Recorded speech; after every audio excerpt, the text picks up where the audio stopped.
올 한 해 동안 우리를 이 물된 동산처럼 이게 풍족한 우리의 삶으로 인도하시고 또 부족함 없이 채워주신 하나님께 진심으로 감사를 드립니다. 여러분 생각하시기에 뭐 좀 부족하고 걱정과 근심이 있을 수는 있어요. 이렇게 딱 예배로 불러주시고 부족한 게 없은 줄 믿으시기 바랍니다. 그래서 이 시간 우리 함께 하나님께 감사의 고백을 드리도록 하겠습니다. 모든 것이 하나님의 은혜입니다. 모든 것이 같이 해보겠습니다. 모든 것이 하나님의 은혜입니다. 이렇게 딱 목소리가 이렇게 합쳐져서 하나님께 올려드립니다. 여러분, 로마의 유명한 철학자 키케로는 감사는 모든 덕목 중 가장 큰 덕이며 모든 덕의 어머니라고 했습니다. 이 사람은 크리스찬이 아니에요.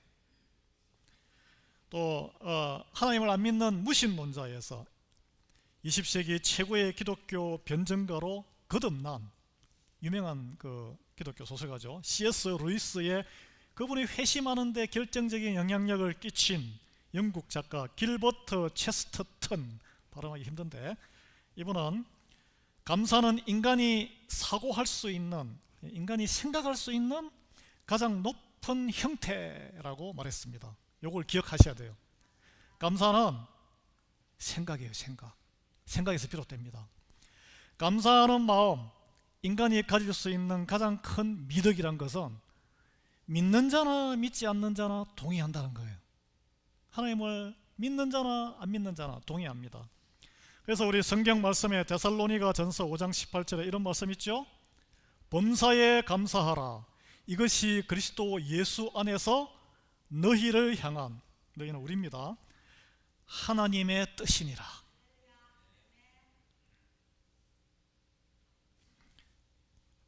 하나님의 자녀 성도는 따라서 기분이 좋을 때나 상황이 좋을 때만 감사하는 게 아니란 거예요.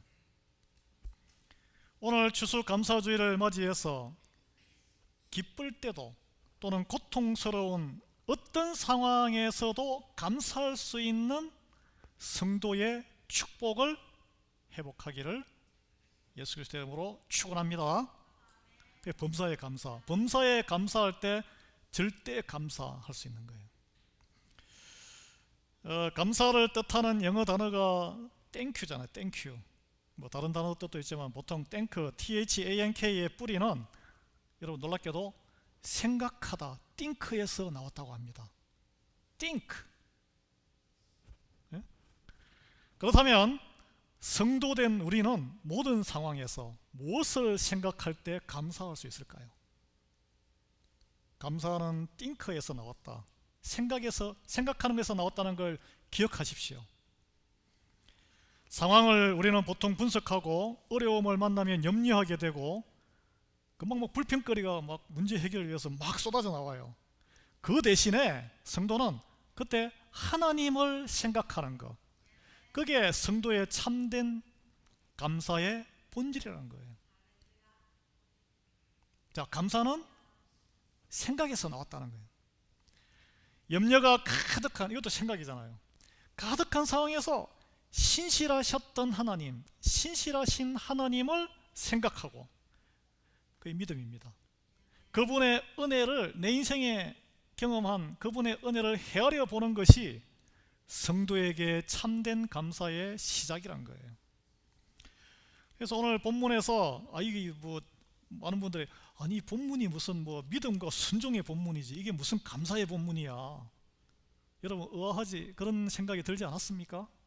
대부분의 목사님들은 이걸 순종, 히브리서에도 뭐 순종, 믿음의 대표적인 예로 해석을 하는데, 오늘 저는 이 아브라함의 이 순종 사건을 통해서 하나님께 감사를 같이 한번 변증하고 싶어요.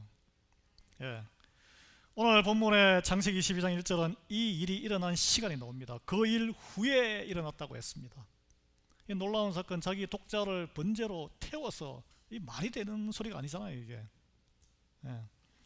이 그 일 후는 어떤 때냐면 이 21장을 봐야 돼. 21장을 보면 아브라함의 인생에서 가장 평화롭고 안정된 시기였다는 거예요. 여러분 생각해보세요. 내 생에서 가장 평화롭고 안정된 시기. 가나안 땅에서, 낯선 땅에서 그 강성한 블레셋 부족장으로부터 하나님의 사람으로 인정을 받고 학대당하지 아니하고 평화조약을 체결했습니다. 바로 직전에 나옵니다. 그리고 자기가 일곱 우물, 맹세의 우물이라는 그 이제 정착하는 곳의 이름을 아브라함이 짓고 그곳에 정착을 하게 됩니다. 브엘세바 들어보셨죠? 이제 좀 자기 땅은 아니지만 터붙이고 살만한 곳이 생긴 거예요. 집안 문제도 25년 기다림 끝에 100살에 본처를 통해서 애가 태어나고 그 전에 또 불신해가지고 여종을 통해서 낳았던 아들하고 막 빠가닥거렸는데 집안 문제도 해결됐어요. 그리고 이삭은 잘 자라가지고 성경학자들은 이삭의 나이가 25세에서 36세 정도, 그러니까 아브라함 나이가 한 130살 안팎의 지금 사건이라고 기록하고 있습니다. 잘 자랐어요. 그래서 걱정 끝, 행복 시작, 평탄하게 비즈니스도 잘 되고 있고 우물이 7개나 있으니까 얼마나 비즈니스가 컸겠습니까? 이 안심했을 때 하나님이 갑자기 내 인생의 가장 중요한 것 아브라함에게 요구하셨어요. 여러분 인생에 지금 가장 중요한 게 뭡니까? 이게 내 평생에 이룬 거야. 하나님이 그거 나에게 다 태워서 바쳐. 여러분 어떻게 생각하시겠어요? 2절에 내 아들 내 사랑하는 독자 이삭을 모리아 땅에 가서 내가 네게 일러준 한 산 거기서 그를 번제로 드리라, 이런 명령이 떨어졌는데 여기서 한국어는 일러준 산 과거로 나오지만 영어를 보면은 일러줄 산 이렇게 나옵니다. 아브라함이 떠날 때 갈 곳을 모르고 떠난 거지, 모리아 땅으로 그냥 가는 거예요. 어딘지는 모르지만. 여러분 이 명령을 들었는데 인간적으로 이해할 수 있겠어요? 받아들일 수 없는 명령이에요. 하나님의 약속이 25년 만에, 이거 뭐 부인이 애도 못 낳고 이제 여자 난자도 다 끊어지고 경수가 끊어졌다고 표현 나오는데 25년 만에 이루어져서 100살에 낳은 기적의 아들이에요. 기적의 아들. 이 아들을 통해 하늘에 또 무별과 같은 후손을 주시겠다고 약속을 하신 분이 이제 와서 그 아들 이삭을 이방인들이나 하는 우상신에게 바치는 사람을 태워서 잔인한 인신공양 같은 번제로 바치라고, 그 예배를 드리라고, 이 도저히 이해하기 힘든, 이해가 돼요? 그래서 우리는 그냥 성경을 쭉 읽지만 이건 끔찍한 이야기입니다. 하나님께 따져 물을 수밖에 없는 이야기예요. 제발 그 명령만은 거두어 달라고. 합리적인 명령이라도 내 삶이 흔들리면은 막 반발하는데 밤새 기도하지 않았겠습니까? 이게 표현이 안 나오는데, 그러나 이게 기록에 보면, 오늘 성경 기록에 아브라함이 아무런 잡음이 없습니다. 그냥 3절에 바로 넘어가서 아브라함이 아침에 일찍 일어나 필요한 짐을 다 챙겨서 떠나요. 아마 밤새 잠 한숨 못 잤을 거예요. 아브라함의 심정을 헤아려 보겠습니다. 밤새 내가 이게 환상으로 들었는데 내가 이 나이가 들어서 좀 환청을 들은 거 아닌가? 이게 하나님으로부터 온 것인지, 왜 이러시는지. 근데 이런 경우를 많이 경험했거든요, 아브라함이. 지난 세월 동안에 하나님이 살아 계신다는 것은 아는 거예요. 하나님에 대한, 하나님이 무서운 분이라는 것도 아는 거예요. 예. 이해하려고 몸부림을 쳤을 거 아니겠습니까? 여러분 말씀을 붙들고 씨름하면 이런 경우를 많이 경험합니다. 답을 찾지 못해서 지쳐버린 새벽이 동이 트고 자리를 틀고 일어나는 거예요. 그냥 행동이 순종하는 행동으로 나간 거예요. 마음은 받아들이지 못하고 이해가 안 되지만 속에서는 끓어오르는 우라와 번민 있을 수 있습니다. 왜 이 아브라함은 그냥 믿음이 출중해서 네 아멘 하고 그냥 자식도 바쳐야죠, 이건 세상 말로 하면 사이코패스죠. 그렇게 되면. 그런 사람이 누가 있어요? 우라와 번민 이해하기 힘듭니다. 왜 제가 이런 그 묵상이 됐냐면, 아침에 일어나서 장작 나무를, 뭐 통나무를 그냥 통째로 들어갈 수는 없잖아요. 장작을 패서 간 거거든요, 이게. 근데 종에게 시켜야 될 일을 그 새벽에 아침에 자기가 직접, 종이 많은 사람이, 몇백 명 되는 사람이 직접 했다는 거예요. 그 속에서 끓는 이걸 갖다가 뭔가에 풀어야 되니까. 여러분, 하나님이 지시하신 모리아 땅까지는 3일을 걸어가야 하는 길이었습니다. 이 3일의 길은 이야기 안 나오잖아요. 침묵과 고독의 시간. 마치 예수님이 음부에서 3일을 보낸 것과 같은 그런 연상을 하지 않습니까? 아무것도 모르는 채 아버지를 따라 나서는 이 아들 이삭을 옆에 두고 걷는 아브라함의 심정은, 아버지의 심정은 어땠을까요? 도대체 무슨 생각을 하며 이 고독한 길을 걸었을까요? 그의 마음속에 하나님을 향한 두려움, 약속을 지키지 않으실지 모른다. 많은 약속을 나에게 하셨는데, 아예 하늘의 뭇별과 같은 자녀를 이 아들을 통해서 주겠다는데 태워서 죽여버리라 그러니 웃을 일은 아니죠, 이게. 그런 불안감이 뒤섞여 뒤범벅이 되어 있어요. 이게 믿음과 불신과. 여러분이 바로 고통스러운 3일의 침묵 속에서 아브라함이 뭘 할 수 있겠어요?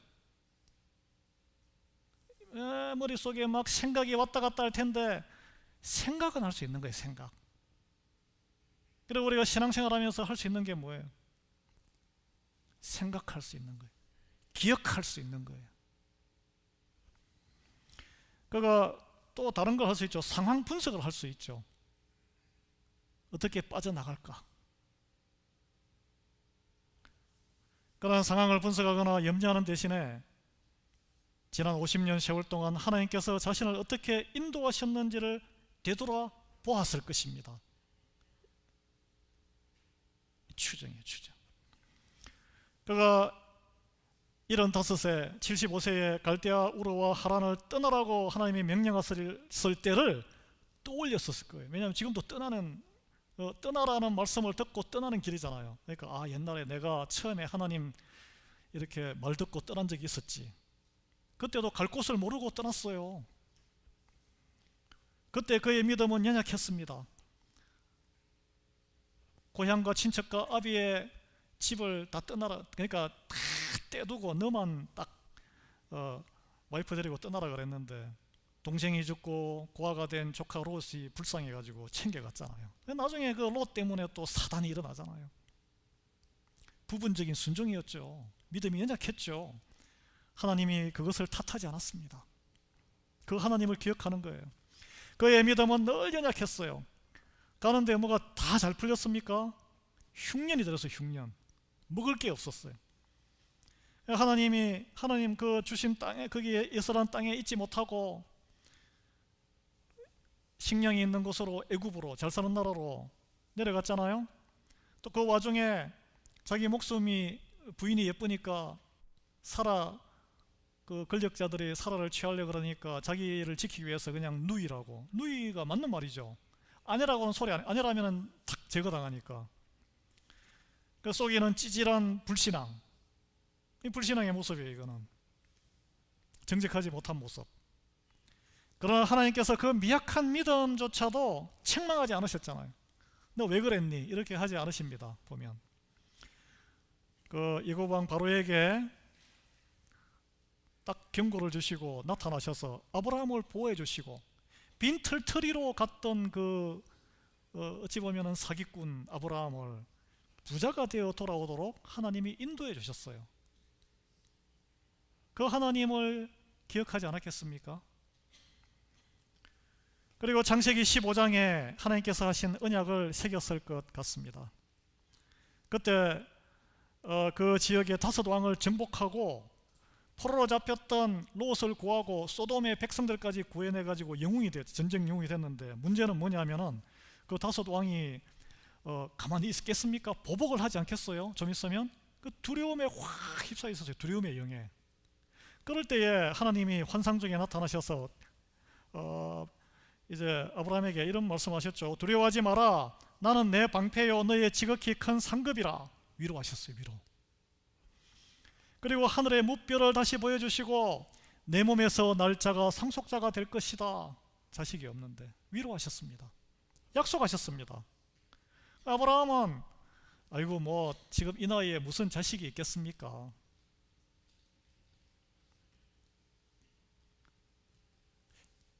종에게 물려주려고 그러니 재산이나 좀 두둑하게 챙겨주세요. 그동안 많이 저에게 많이 도와주셨잖아요. 하나님 어려울 때.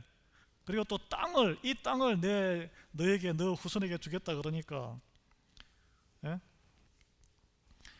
아니 내가 이 땅을 소유로 받을 것을 무엇으로 제가 알겠습니까? 하나님 그렇게 약속하셔도 제가 뭐 증거가 있어야죠. 그러니까 이 불신앙이죠. 불신앙.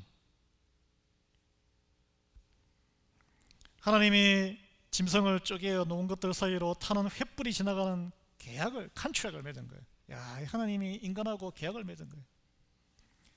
그래서 그 약속은 반드시 이루어질 것이다 확증해 주셨습니다. 그럼에도 불구하고 그 사건이 있음에도 불구하고 아브라함이 사라를 통해서 그 여종 하갈을 취해서 이스마엘을 낳는 인간적인 선택, 인본주의적 실패라 그럽니다. 이걸 우리가 이제 신앙생활 할 때 많이 범하는 실수예요. 세상적인 효율과 방법으로 빨리 막는 거예요. 이게 믿음이 없는 선택이죠. 그럼에도 불구하고 하나님이 이 사건으로 10년을 침묵하시는데 99세의 나이에 다시 찾아오셔서 내 부인 몸이 죽어있는 사라의 몸을 통해서 내가 약속한 아들이 태어날 것이고 1년 뒤에 1년이라는 구체적인 시간을 약속했습니다. 믿었을까요? 웃었잖아요. 그래서 이름이 이삭이 됐잖아. 사라는. 아브라함도 제대로 반신반의했어요. 왜냐하면 이렇게 약속을 1년 뒤까지 약속했는데 그 동네 그랄 왕 아비멜렉 앞에서 또 아내를 팔아넘기는 불신앙의 반복을 또 시작한 거예요.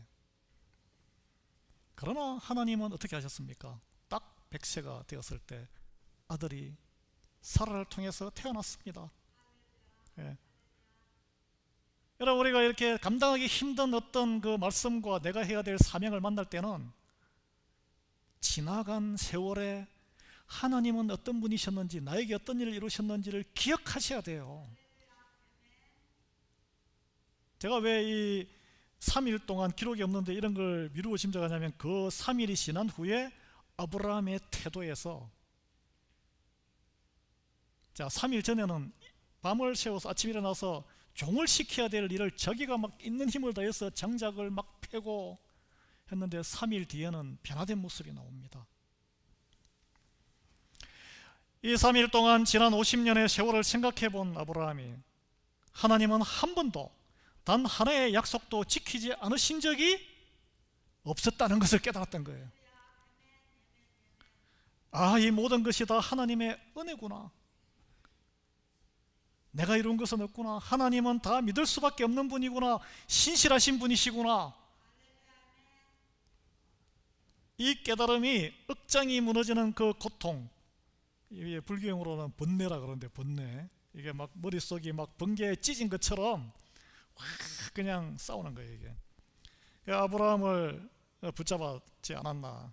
여러분 하나님은 말씀을 이루시는 분이에요. 약속하신 무엇을 위해서? 당신의 이름을 위해서, 우리를 위해서가 아니고. 이삭을 통해 무별 같은 자손을 주시겠다고 약속을 하셨잖아요.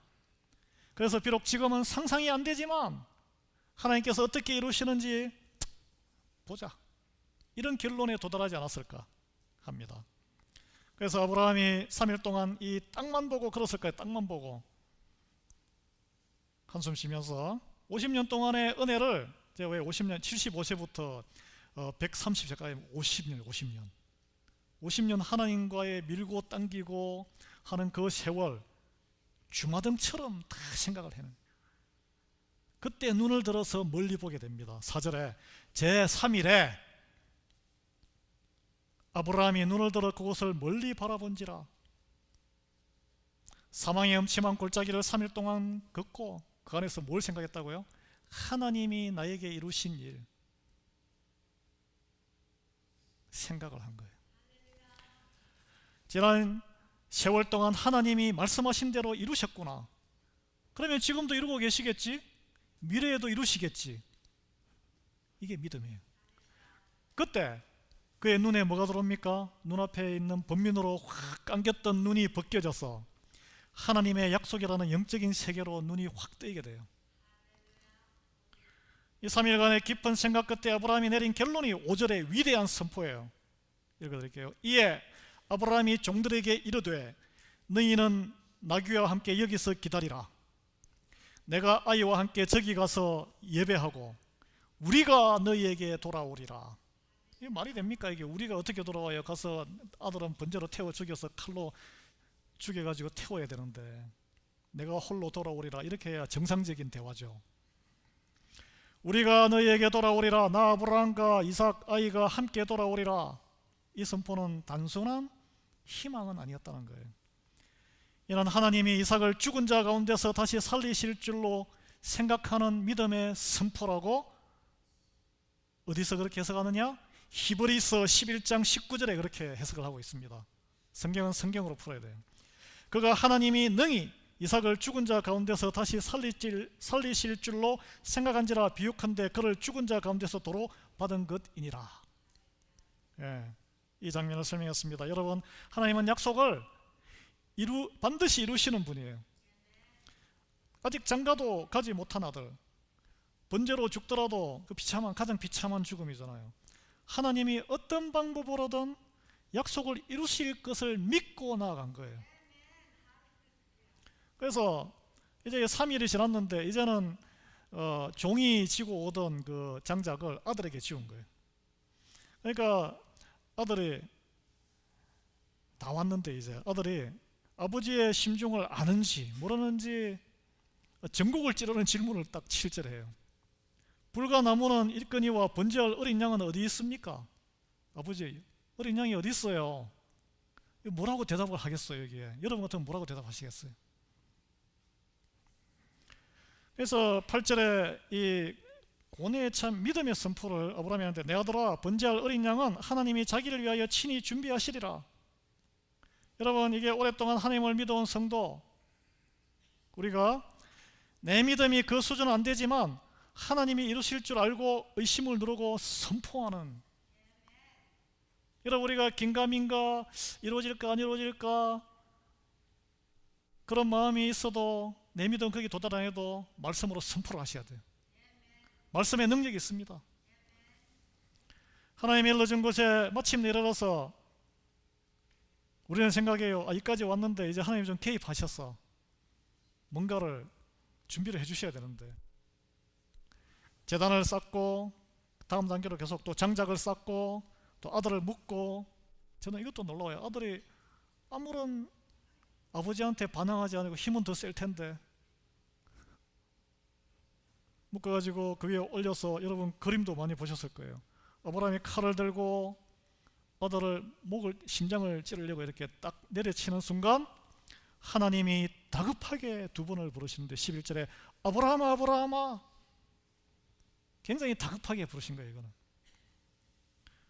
그동안 아브라함의 그런 믿음의 여정으로 보면 이렇게까지 시킨 대로 안 했는데, 약간 옆라인을 탔는데 하나님도 놀라신 것 같아요. 사자가 이르시되 그에게 내 손을 대지 말라, 그에게 아무 일도 하지 마라. 내가 내 아들 내 독자까지 내게 아끼지 아니하였으니 내가 이제야 내가 하나님을 경외하는 줄을 아노라. 두려움과 존중함, 이제서야 이게 이제 시험대였던 게 시험대, 믿음의 시험대. 아브라함은 시험대인 줄 몰랐죠. 여러분, 하나님은 아브라함의 지난 모든 불순종의 세월을 덮으셨어요. 이 절대 순종을 통해 드디어 하나님을 경외하는 자로 인정받았다는 거예요. 이 순종이 많은 이들이 착각하는데 아브라함의 믿음의 능력이나 의지로 되었다고 생각하는데 그게 아닙니다. 여러분, 지난 50년간 세월 동안 그를 향한 하나님의 인내가 얼마나 컸는지 읽어보세요. 이게 성경을. 하나님의 은혜를 깊이 생각한 결과 그런 것까지 갈 수 있었던 거예요. 여러분, 순종은 내가 할 수 있는 게 아니에요. 그냥 하나님께 붙어 있으면 계속 하나님께 붙어 있는 게 뭡니까? 하나님을 생각하는 거예요. 어떻게 하나님을 생각합니까? 두 가지 그랬는데, 하나님께서 내 인생에 이루신 일, 은혜를 기억하는 거예요. 말씀을 깊이 묵상하는 거예요. 말씀이 하나님이시잖아요. 기억하고 생각할 때 나올 수 있는 응답입니다. 여러분, 이 순종을 통해서 아브라함의 눈이 뜨여진 거예요. 그제야 수풀에 걸린 수량이 보입니다. 갑자기 하늘에서 뚝 수량이 거기 떨어졌겠어요? 이미 그 주변에 있었어. 보이지 않았던 거예요. 나만 비극의 주인공이고 내 혼자 세상 걱정 다 해요. 염려, 근심에 집중해 있었다면 시야가 좁아져서 안 보입니다. 그거. 그래서 믿음의 눈으로 바뀌자 하나님이 미리 준비해 두신 것이 그때 보이는 거예요. 예. 여러분, 그 수량으로 이제 제사 드리고 아브라함이 14절에 감사의 고백을 하는데, 여호와 이래 여호와의 산에서 준비되리라. 이 말이 감사의 선포입니다. 하나님께서 모든 것을 준비하시고 이루셨습니다. 모든 것이 하나님의 은혜입니다. 이 표현이에요. 자, 그 뒤로 이제 많은 그 후세 사람들이 그 산을 여호와 이레라고 불렀다 그랬는데, 결정적인 순간에 만났던 하나님을 나만 알면 되지, 입뚝 아브라함이 그랬다면 이게 전해졌을까요? 성경에 기록도 안 나오고 그 동네의 사람들이 어떻게 그걸 알 수 있었을까요? 나발을 불고 다닌 거예요. 우리가 만난 하나님, 우리 인생에 만난 하나님을 여러분 나발 불고 다니셔야 됩니다. 그게 감사의 표현이에요. 그게 감사의 표현이라니까. 감사할 게 없습니까? 만나신 하나님이 없으십니까? 하나님의 은혜가 없으세요? 기억하시고 생각하셔야 돼요. 그게 감사의 시작입니다. 이 감사가 처음부터 나온 것이 아니고 고통 속에서 하나님의 신실하심을 생각하고 생각했을 때, 상황에 압도되었을 때도 하나님의 은혜를 기억했을 때 나올 수 있다는 거예요. 이게. 그래서 말씀드렸죠. 이 감사는 생각하는 거에서 비롯되었다고요. 그래서 성도는 세상에는 내가 이익이 돼야 감사를 드리잖아요. 나에게 정말 의외의 큰 유익을 주면 감사합니다 이렇게 하죠. 성도의 감사는 다른 거라니까. 예. 오늘 우리가 성찬 예식을 하게 되는데, 예수님이 십자가에 못 박히시기 바로 그 전날 밤에 잡히시던 그 직전에 제자들과 마지막 만찬 저녁 식사를 하시고 나서 빵을 떼시고 나의 살이다 라고 하셨잖아요. 플래시, 내 몸이다 라고 하셨잖아요. 그죠? 그 다음에 포도주를 이렇게 옛날에 같이 포도주 마시고 했으니까 이걸 내 피라고 새로운 언약이라고 선포하셨습니다. 그것을 행하면서 뭐라 그랬어요? 뭐라 그랬습니까? 예수님께서 장로님 뭐라 그러셨어요? 가려서 안 보이는데 나를 기억하라 라고 하셨습니다. 나를 기억하라. 어려운 일이 있을, 앞으로 좋은 일도 있지만 어려운 일이 많을 테니까 그때 어떻게 하라고요?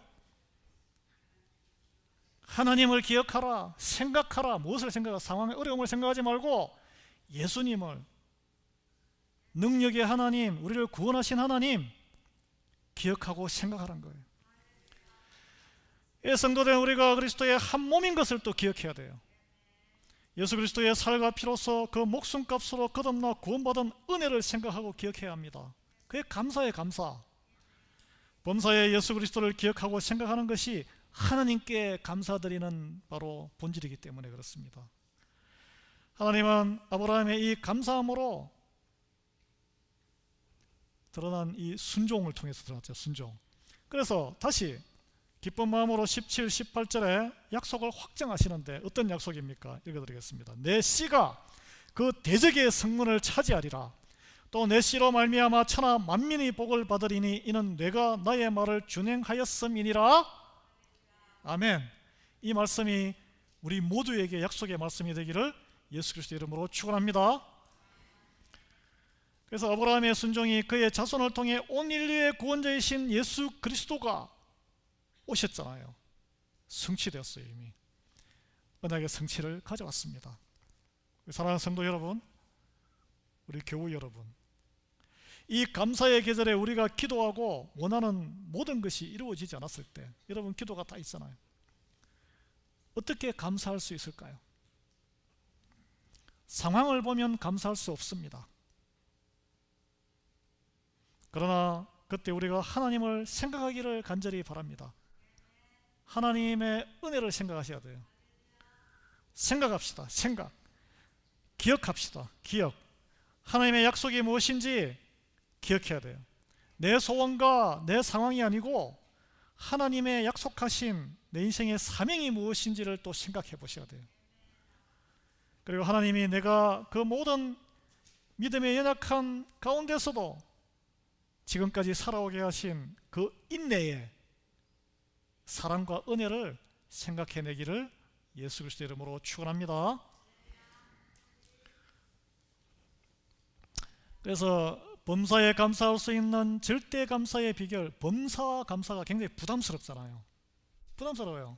그 절대 감사인데, 하나님이 신실하시고, 나는 능력이 안 되지만 하나님이 신실하신 분이고 나를 택하셨고 나를 이끌고 가시고, 그리고 오래 참으시고 인자하시고 약속을 반드시 이루시고 준비해 주시는 분임을 잊지 않고 기억하며 헤아리면 감사할 수 있다는 거예요. 마음이 푸근해진다는 거예요. 예.